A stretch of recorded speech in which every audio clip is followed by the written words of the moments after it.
Well, for a fourth straight week, we have a new team at the top of the Big 12 football power rankings. I'm Pete Mundo. We're Heartland College Sports, and we're grateful you're here on the show. Thank you for joining us, whether it's on the radio, whether it's on YouTube, whether it's on the podcast. Thank you. Hit that thumbs up, subscribe. We appreciate you being a part of the show. So let's get right to it. Who is the new number one in this week's Big 12 football power rankings? It is the Kansas State Wildcats. That's right. K-State dominating Arizona last week, and they jump up to number one in the power rankings this week from number 6. That's how dominant they were against Arizona, outrushing them 235-56, crushing them in the trenches. And here's how I do the power rankings, by the way. It's not a predictor of what's to come in the Big 12. It's what have you actually done? And for Kansas State, not only did they dominate Arizona, their Tulane road win looks even better. Tulane, we knew was a good team, but they almost upset Kansas State, and they had Oklahoma in a one-score game late in that one. Now, you might say, well, OU might not be that good because OU is in a one-score game with Houston. But either way, you're on the road against Oklahoma. You got OU in a one-score game late in it, so I'm going to give you credit for that.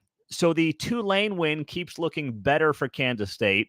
They demolish Arizona on Friday night in Manhattan, and I am moving Kansas State up to number one in this week's Big 12 football power rankings. At number 2, I've got the UCF Knights jumping up from number 8. See, my power rankings are interesting. Unlike most people, they're so boring. A team moves one spot here, one spot there. It's more of a predictor than it is what you've actually done.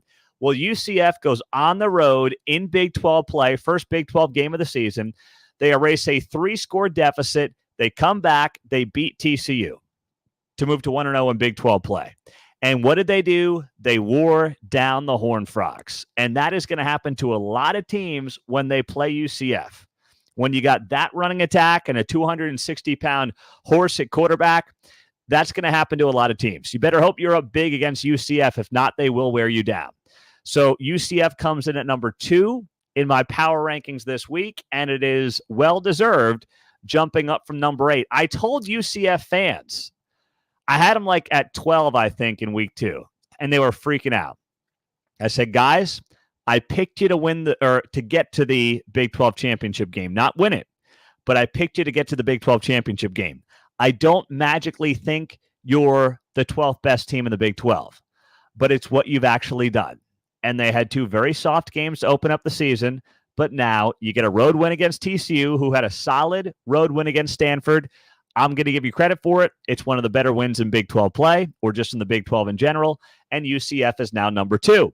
At number 3 in my power rankings, I have Utah. Now, they won. They beat Utah State, but they didn't look great, especially early in the game. You've got Isaac Wilson in at quarterback for the injured Cam Rising. I'm moving him down one spot from number 2 just because of the uncertainty around that quarterback position. But Utah is still very much in play to win this Big 12. But listen, they're not winning the Big 12 with Isaac Wilson. I have no problem saying that. And it's not even a controversial take. Utah will not win the Big 12 without Cam Rising. That is indisputable. And I don't think that should be all that controversial. They really do need him back as soon as possible. Preferably, Oklahoma State this weekend.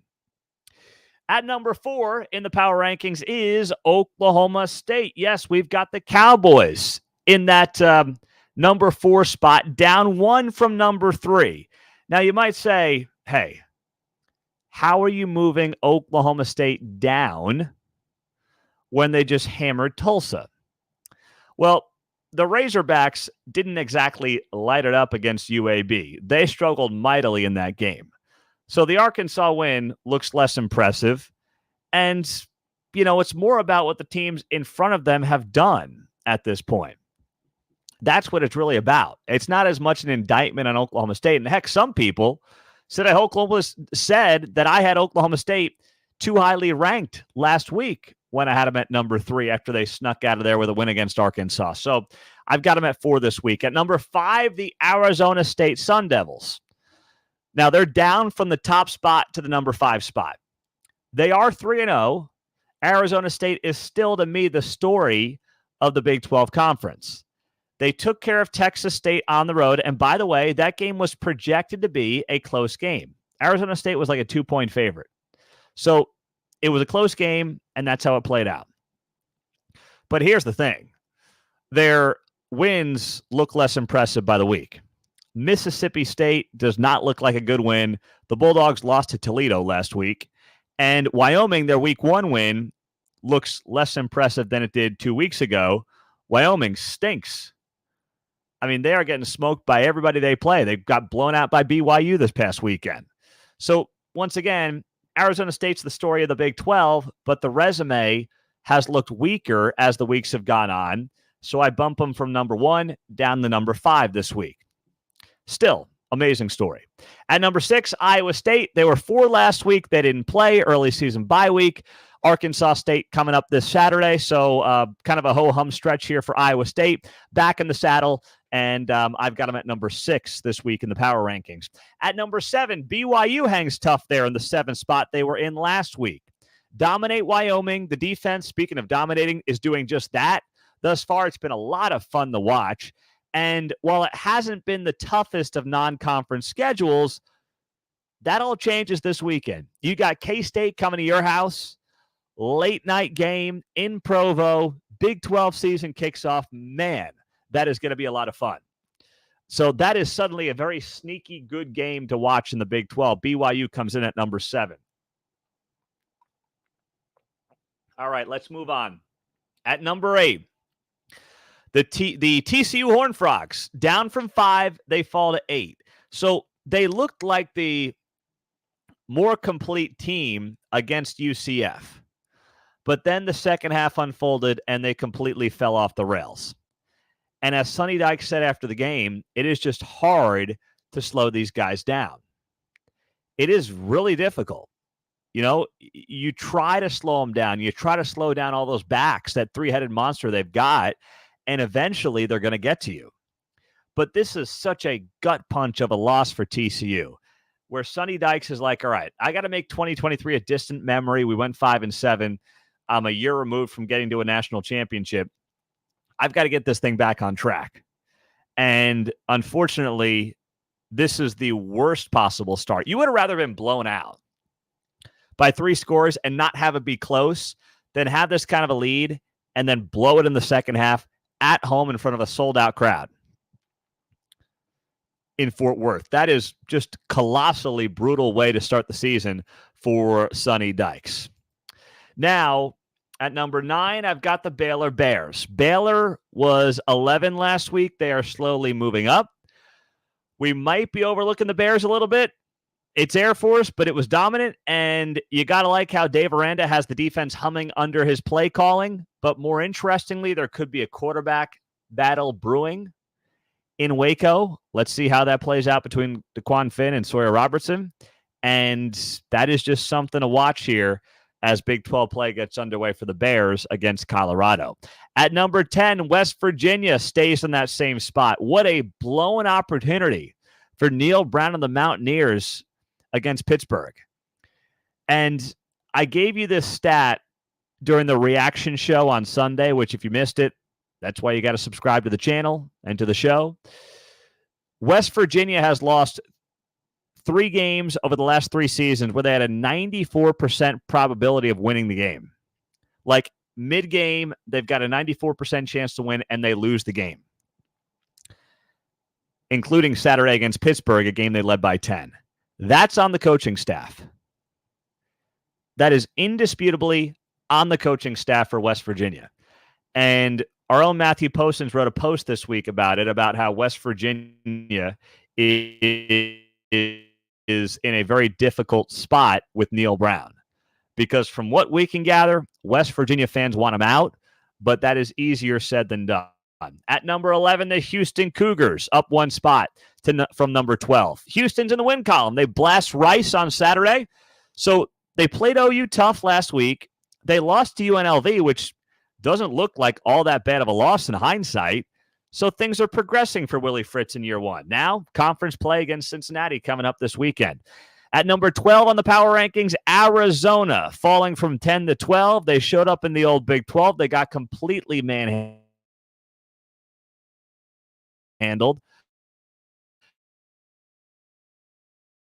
And it is hard to see. You look at it and you say to yourself, is there anything there in the trenches? Do you have what you need in the trenches if you're Arizona? And I can't come to the answer right now of yes. The offensive line is ahead of the defensive line for Arizona. There's no doubt about it. They've dealt with some injuries there. But you have got to get better play out of both of those lines if this Arizona team is going to get to where people think they can get to, and that is a Big 12 championship game. I never bought into it. I predicted they would go 5-4 in Big 12 play, and Arizona fans crushed me for that. But right now, that's what this team looks like. This team is more similar to Colorado than it is Kansas State, Utah, or Oklahoma State right now. They got some flashy, really talented skill position players, and it's not clear to me there's enough there to win consistently at this level. So Arizona's number 12. At number 13, speaking of Colorado, there they are. At number 13, up a spot from 14, they took care of Colorado State on Saturday, and Travis Hunter did something that has not been done since Kansas State's Kevin Lockett back in 1996. 100 receiving yards, 2 touchdowns, and 1 interception. That's an incredible stat line, and it does tell you what a talented player Colorado is, or Travis Hunter is for Colorado. The guy's a lot of fun to watch, but they still have to prove it against much better competition than North Dakota State and Colorado State. So I've got Colorado at 13. At number 14 in the power rankings this week, the Cincinnati Bearcats. They are up 1 from 15, and they beat Miami of Ohio. That was one of the games I told you to bet this week, Cincinnati -3. It comes 1 week after blowing a 20-point lead against Pittsburgh. So the Bearcats have an FCS win. They got a group of 5 win. But now it's time for Scott Satterfield to start racking up some Big 12 wins. And that starts Saturday when they take on Houston. At number 15 in the power rankings, I've got the Texas Tech Red Raiders. They are up from 16. They rip North Texas. They score 50-plus in the first half. Kudos on them. And also, I'll say this about Texas Tech. The Washington State loss from the week prior doesn't look as bad because Washington State went out and beat Washington this past week. So doesn't change the fact that they were never in the game against Washington State. But I'm just saying, when you're splitting hairs at the bottom of the power rankings, that is something to note. And then at number 16, dead last in the power rankings this week in the Big 12, the Kansas Jayhawks, down from 13. Kansas is now 1-2. And they lose to UNLV, and Jalen Daniels looks like a shell of himself at quarterback. It doesn't just look like rust. It looks like something more. They missed the offensive play calling. The guy, of course, went to Penn State. I always butcher his name. I'm going to try to get it right this time. Andy Koltanicki. He's gone. Jeff Grimes is in. And Baylor fans will tell you all you need to know about how much they miss or don't miss Jeff Grimes at Baylor. So the offense is still trying to figure itself out and find itself. But the reality is for Kansas, they right now have 1 win against a bad FCS opponent, and they come in last in this week's power rankings. So there you go. I'm Pete Mundo. We're Heartland College Sports. We appreciate you being here on the show as always. Thank you for joining us. Let me grab some of your comments here. This is from AJM. UCF, best running game in the conference. Good on you. Yes, it is. Maybe the best running game in the country. Pete, if Oklahoma State beats Utah, do you move us to number 1? Probably. Although Kansas State goes on the road and beats BYU, that's going to be a pretty good win as well. So depending on how things play out, yeah, entirely possible. Let's see. If Kansas State was big compared to Arizona, wait until Utah sees Oklahoma State's size. Utah's got some hogs there. It'll be interesting to see. Pete, how about Big 12 teams getting into the playoffs? Right now, it's really SEC heavy. I'm not worrying about that right now. Let's get a couple of weeks into the season conference play before it plays out any further. Pete, always interesting to hear the power rankings. Not an easy thing to do. You can shuffle teams in this league and not be far off. Good stuff. That's the thing. And that actually leads to my next topic here. That is a spot on point. The Big 12 is playing out, and it's early, but it's playing out exactly as we expected it to. And that is with a ton of parity. We are going to get exactly what we thought we were going to get in the Big 12 conference this year. If UCF and TCU was any indication of what's to come in the Big 12, this season is going to be freaking nuts. So now let me get to this. I'm Pete Mundo. We're Heartland College Sports. Thank you for being here. Subscribe. We appreciate that. Hit the thumbs up. Leave that 5-star rating and review on the podcast as well. The Big 12 fan is getting screwed because of the parity in this league. The Big 12 fan is getting railroaded by the television networks. If you didn't see this on Monday of this week, it was announced the week 5 kickoff times. You know, every Monday we get this information from the league, which comes by way of ESPN and Fox. Well, here's the problem for the Big 12. There's only one game for week 5, which is Saturday, September 28th, where we know the kickoff time. One game. We've got one game. We know the kickoff time for week 5. It's Arizona and Utah, 9:15 Central Time kickoff next Saturday. Every other game on the schedule, the other 6 Big 12 games, are part of the 6-day selection window. What does that mean? What that means is that all these other games are going to be decided Saturday night, early Sunday morning as to when they will kick off. That's right. You're hearing that correctly. It's ridiculous. I get in mid-November when they're like, hey, we're going to wait for the 6-day selection window. We're not sure who's going to beat who. We don't know which game is going to be best. We don't know which game we want to put in prime time. So we're going to wait to see how the game plays out.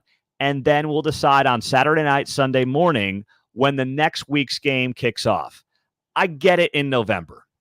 But the fact that the TV networks are doing this to the Big 12 fan in September is ludicrous. Now, you'll sit there, or some will sit there and say, hey, this is the price you pay. These teams are getting tens of millions of dollars from these networks. You got to play ball. Well, the NFL plays ball, but to a degree. You know, you can't flex NFL games until week 12, which means the schedule is set through week 11. The days, the kickoff times, nothing changes. So you can actually have a life, you know? You can actually plan your life more than 6 days in advance because you don't know when your favorite team's going to be playing football on a given Saturday. That is ridiculous. And the fact that we're sitting here having to talk about 6-day selection windows for September 28th games is insane. And we're doing it for 6 out of 7 Big 12 games. What a slap in the face that is to the fan. And here's the problem. It's not like this is a one-off. The Big 12 is going to be like this all season long because of the parity in this league and the fact that you don't really know week to week what the best game is going to be because you can't predict this conference on a week-to-week basis. But this is where the teams don't have the stones to do it because they're just desperate for the money. They're not going to stand up to ESPN or Fox. But I do think that the conference can play a role here. And Brett Yormark, who clearly has a great relationship with these TV networks, he cut the line for the Pac-12 deal. He knows for the Big 12 deal, he cut the line beating the Pac-12 to a television deal for the Big 12. He knows what he's doing. He's got a great rapport with these guys. He has got to get in their ear at some point and say, in the best interest of our fans, I know you guys don't know what's the best game yet, what's not the best game, but in the interest of our fans, you can't be putting 6 or 7 games in the 6-day selection window in late September. That is completely ludicrous. And it's entirely unfair to our fans who support this game and support these teams. And by the way, without these fans, no one's making any money. Let's be very clear. Without you, there is no $30 million a year deal for Baylor and Houston and TCU and Oklahoma State and Kansas State and everybody in the conference top to bottom. That money's not there without the fan. So I get it. We're running a business at ESPN and Fox, and we want to put the best teams in the best spots, and we just don't know who the best Big 12 team is. There's no blue blood in the Big 12, so we're kind of going week to week. So we're going to kind of piecemeal this together week by week throughout the 2024 college football season. No. Now, I'm not sitting here hoping and thinking there's going to be some magic wand someone's going to wave to change this, but I do think the conversation needs to begin now, because the sooner it starts, the sooner it might have a chance to end. If not, we are going to be playing this game all season. Every single week, there's going to be a majority of games in the 6-day selection window, and you're not going to know until 6 to 7 days before the game when your team's playing the following week, which is like you just can't live. You just can't have a life. I mean, if you've got any life outside of college football, and I don't have much of one, but I got enough of one, like barely enough of one, where even I think this is ridiculous. With 3 little kids running around the house, my big thing is who's crawling on my face and which game is that happening during. So, like, I'll be all right, and I know many of you will as well. But for those of you who are in that part of life where you're tailgating, you're going to games, you're trying to visit friends, family, get back for a weekend, see your alma mater, this is unsustainable. You're trying to book flights for trips. This is unsustainable. And if the NFL can get itself in a situation where they say, hey, NBC, Fox, CBS, no flexing till week 12. College football should be able to do that. But part of the problem here is there's no commissioner. There's no one who's standing up on behalf of all the conferences and all the teams and saying, guys, you've got some leverage here.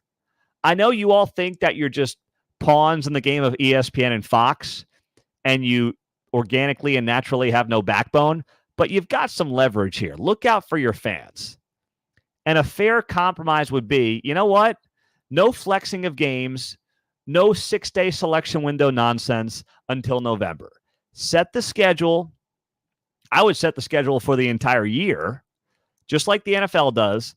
And then in November, if you want to possibly flex a game, move it around, move it into prime time, have that conversation, do it in November down the home stretch of the regular season. But September and October should be hands off. Set the schedule, let the chips fall where they may, and move on. That's what the conferences need to start pushing back on. That's what they've got to do. William Jasper writes here, your Mark also needs to tell Fox to actually send announcers to the stadiums as well.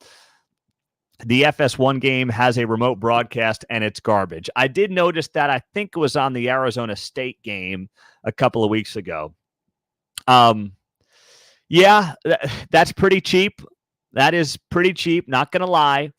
But COVID kind of normalized that to some degree. You just don't get the same feel, though, as when, of course, the guys are actually, at the game that they're calling. There's something to be said for that. I'm Pete Mundo. We are Heartland College Sports. Thanks you for being here and joining us as a part of the show. As always, we appreciate you. Make sure you hit that thumbs up below the video and subscribe to us on the podcast as well. Have a great rest of the day. We've got a ton more content coming your way. Subscribe to our forums if you haven't done that yet, and we'll talk to you soon. Go Big 12.